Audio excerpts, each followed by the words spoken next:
Perelmanía es el nuevo título publicado por Editorial Contra. Esta obra recoge 42 relatos humorísticos de Sidney Joseph Perelman, más conocido por sus iniciales S.J. Perelman. Fue guionista, entre otros films, de 2 películas de los hermanos Marx y colaborador durante años del New Yorker. En Norteamérica es considerado de las voces más originales, irreverentes e inimitables de la prosa humorística, tal y como dice Woody Allen en el prólogo de este excelente libro, Perelmanía. Y para ello tenemos en Radio Sefarat hoy a Didac Aparicio, editor de Editorial Contra. Buenas tardes, Didac. Buenas tardes, ¿qué tal? Bien, muchísimas gracias por recibirnos y por poder hablar y compartir con nosotros esta nueva publicación de Editorial Contra. Sí. Nos es bastante grato poder hablar de ello porque, bueno, a ver, empecemos por el principio. Nos gustaría primero saber por qué habéis escogido este autor. Bueno, como muchas veces ocurre, nosotros los editores pues estamos atentos no solo a las novedades que muchas veces nos llegan pues mediatizadas por las grandes agencias o por los agentes, sino también por la historia, por el pasado, ¿no? Entonces, muchas veces, bueno, puede parecer que todo lo que se ha publicado es lo único que existe, pero en realidad hay muchas lagunas. Yo tengo especial predilección por explorar estas lagunas. De manera un poco casual, en una antología que se publicó en castellano, el único cuento que se había publicado en nuestro idioma de Perelman, una antología de 2001 que se llama Antología del Cuento Americano. Yo leí un relato de Perelman que me pareció pues originalísimo, muy divertido y que me invitó a explorar un poco más este autor del que personalmente no conocía nada. Es decir, muchas veces al editor se le presupone una cierta erudición y que es un experto en absolutamente todo lo que tenga que ver con la literatura. Yo parto de la curiosidad y en este caso pues me puse a leer a Perelman. El relato se llamaba Subiendo la calle, bajando la escalera, y bueno, estirando la cuerda empecé a leer pues las principales antologías de Perelman que todavía se encuentran, y sobre todo también la revista New Yorker, que es donde él publicó un montón de cuentos, no sé cuántos fueron, cerca de 300 o más. Tiene todo su archivo actualizado online. Es decir, uno puede consultar todos los números del New Yorker desde el año 28 hasta la actualidad, previa suscripción, y buscado. Y claro, muchos de los relatos no han aparecido en antologías, porque escribió en total, no sé si fueron más de 500, y me puse a leer y iba seleccionando los que más me gustaban y también atendiendo un poco a cómo evolucionó su estilo a lo largo de los años, es decir, desde los primeros que publicó en los años 30 hasta los que aparecieron incluso póstumamente en los 70. Y de todo ello pues se conformó esta antología que decidí sin dificultades organizar de manera cronológica, que es lo habitual, pero que no suele ser lo que me gusta, y con la idea pues simplemente de que el lector en lengua castellana pudiera descubrir a esta voz pues muy original y que además ha influido en muchísimos autores y cómicos actuales, ¿no? Y esa fue un poco la intención, ¿no? Porque es un autor, digamos que en su momento fue muy importante, una figura muy relevante. De hecho, marcó una época y hoy en día, por ejemplo, como es referente, como hemos dicho, de artistas tan famosos y consolidados como lo es Woody Allen.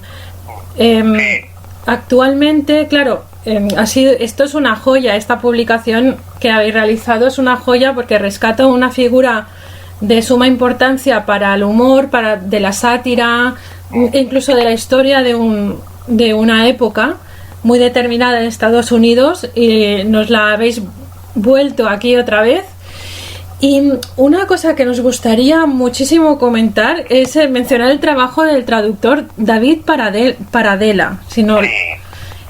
Porque Perelman tenía un léxico muy rico y también usaba palabras en yiddish y un argot norteamericano también muy...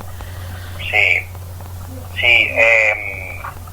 Bueno, David Paradela es un grandísimo traductor. Él, de hecho, ha publicado un artículo que se puede encontrar en la red.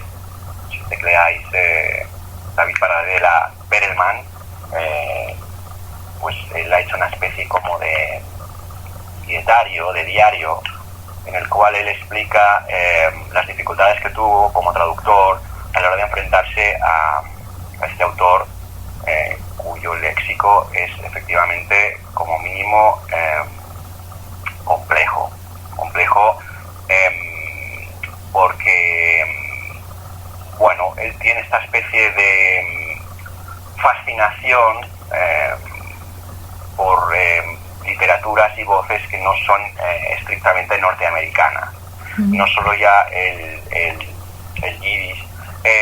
Si quieres, mira, voy a leer aquí mismo una cita preciosa de Bill Bryson, que es un grandísimo escritor, Sí.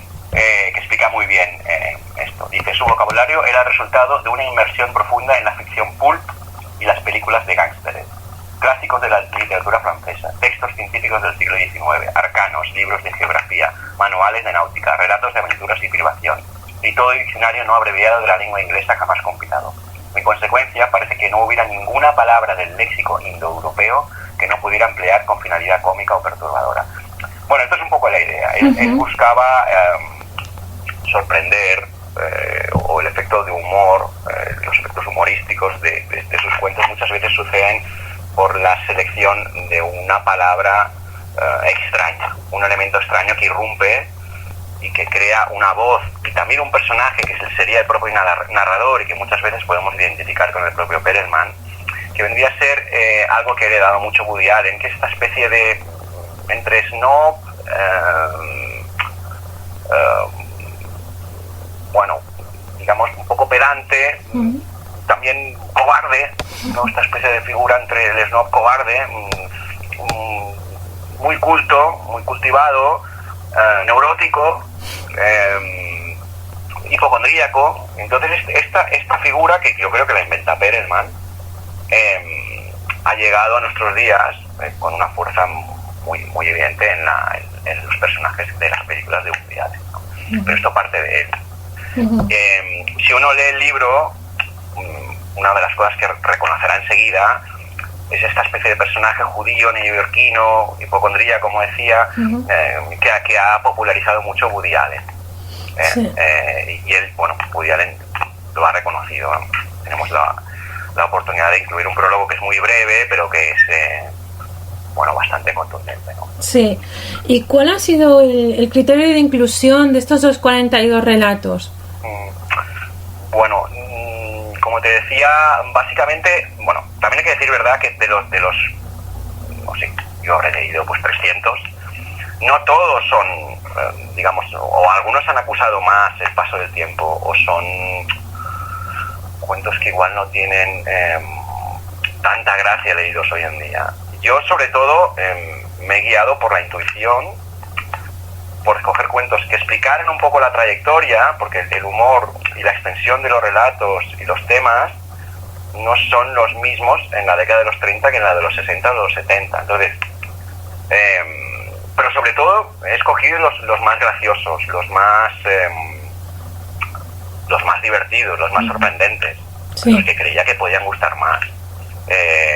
Pero sobre todo también que pudieran explicar cómo varía un estilo que comienza, pues, como decía, en los años 30 y se, digamos, acaba en los últimos de los años 70. Ese es un poco el criterio. Yo que he tenido la suerte de leer algunos de los relatos, puedo decir que son muy divertidos por la sátira que utiliza, el sarcasmo. Es un humor muy inteligente y muy ácido a la vez, y es altamente recomendable. Que por cierto, viéndola, pero esto ya es anecdótico, quizás es algo que, bueno, sí, lo comento como anécdota. En la portada del libro, por cierto, está excelentemente bien editado y tal. En la portada del libro puedes confundir a Perelman con Groucho Marx. Tienen una, no sé. Sí, no es la primera vez, la primera persona que lo dice, es evidente. Ellos dos fueron muy amigos, sobre todo al principio, se admiraban mutuamente y se respetaban mutuamente, aunque al final acabaron muy enemistados. Como tú has dicho al principio, Perelman, de muy joven se sintió fascinado por los hermanos Marx, y un buen día el propio Groucho, que había escrito una cita promocional de uno de los primeros libros de Perelman, le dijo, lo paró, le dijo: quiero que escribas mi próxima película.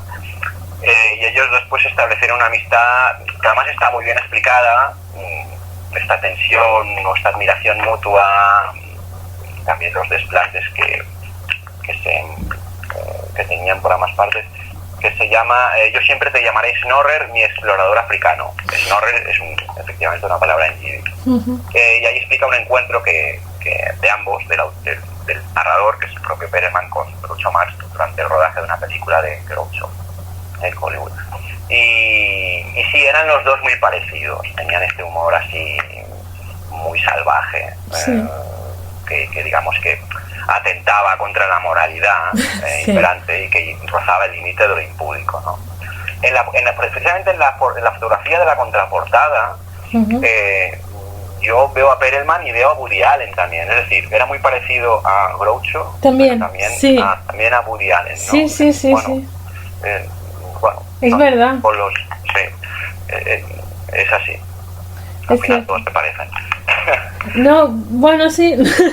No lo sé, el caso es que el libro también, cuando lo lees, aparte de que es muy divertido de la forma en la que está escrito, también es una forma de denuncia social. Se detecta mucha misoginia en la época, y entonces él de alguna forma la expone con mucho sarcasmo, pero expone y denuncia muchos de los problemas que supongo que azotaban a Norteamérica en esa época y que también aún están presentes.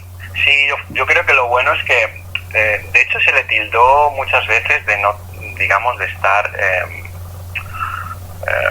refugiándose en el humor para no atender a problemas, digamos, de calado. Yo creo que esto no es así, es decir, es más, esto que dices, yo he procurado rescatar los cuentos que más podían, digamos, leerse desde lo contemporáneo, desde lo actual, y que no hubieran caducado. Yo creo que sí, que esto está ahí, es decir, toda esta especie de parodia sobre la publicidad que hace él, que lo tenía obsesionado. O sea, hay que decir que Perelman encabezaba casi todos sus relatos, o comenzaba casi todos sus relatos explicando de dónde salían estos relatos, que es algo absolutamente inusual. Es decir, normalmente los escritores tienden a esconder la fuente de su inspiración. En todo caso la descubres en entrevistas, o porque uno los aborda y les pregunta sobre ello. Pero Perelman no. O sea, Perelman, en muchos de los relatos son citas textuales de los artículos que encontraba dispersos en todo tipo de revistas, revistas algunas absolutamente infames, y que a él le sirven como, digamos, punto de arranque, como donde se activa toda esta especie de imaginación delirante que tenía, ¿no? Sí. Esto es tanto una fuente de inspiración como el tema mismo, es decir, a él le obsesionaba la publicidad, o cómo funcionaba la publicidad de los años 50 y 60. Le parecía absolutamente grotesca y absurda, ¿no? Y a partir de aquí él hacía una sátira feroz de la sociedad de su tiempo, que en algunos puntos yo creo que es bastante actual. Bastante actual. Sí. Yo creo que sí, que efectivamente él tiene una especie de cosa muy crítica con el mundo que le rodeaba, ya que el humor sirve pues para desmontarlo. Sí, como... Sirve para hacer una especie de cosa aséptica o digerible de la sociedad de su tiempo, sí. Y no para desmontarlo, para denunciarlo. Como una denuncia, exacto, una denuncia hacia lo absurdo, sí. Sí, sin duda. Cuando leía, he leído alguno de los relatos y tal, no podía evitar de pensar, este autor hoy en día, ¿qué diría de la actualidad? No lo sé, lo veía como que aún tendría hoy en día que decir muchísimas cosas, ¿no? De lo que está sucediendo en general. Sí, es curioso. Yo creo que él, no sé cómo hubiera, digamos, visto. Sería muy interesante saber toda esta especie de sociedad dominada por las redes sociales y por internet, cómo hubiera podido él hacerse un sitio. Porque es que en el fondo él es un autor que tiene un lenguaje que ya prácticamente no pertenece a este mundo. Nadie escribe como él. Claro. Hoy en día, ¿no? Sí. Sí que hay ecos, no sé, Philip Roth, uno lee a Philip Roth y dice, ostras, hay algo, ¿no? De esto, el propio Woody Allen en sus películas y sus propios relatos, pero él es, él miraba más bien, pues la prosa de principios del 20 o del 19, ¿no? Entonces, ¿cómo hubiera escrito ahora un cuento sobre un fenómeno contemporáneo como Twitter o como Internet o Instagram? No lo sé. La verdad no, pero sería curiosísimo poder pensarlo. No lo sé, ahora mismo no lo sé. Bueno, lo dejamos ahí, que el lector, cuando compre este libro, Perelmanía, que es excelente, lo recomendamos desde Radio Sefarad, que saque sus propias conclusiones y seguro que le va a encantar. Bueno, espero que sí. Muchas gracias por la entrevista. A vosotros, muchas gracias, Didac. Adiós. Hasta pronto.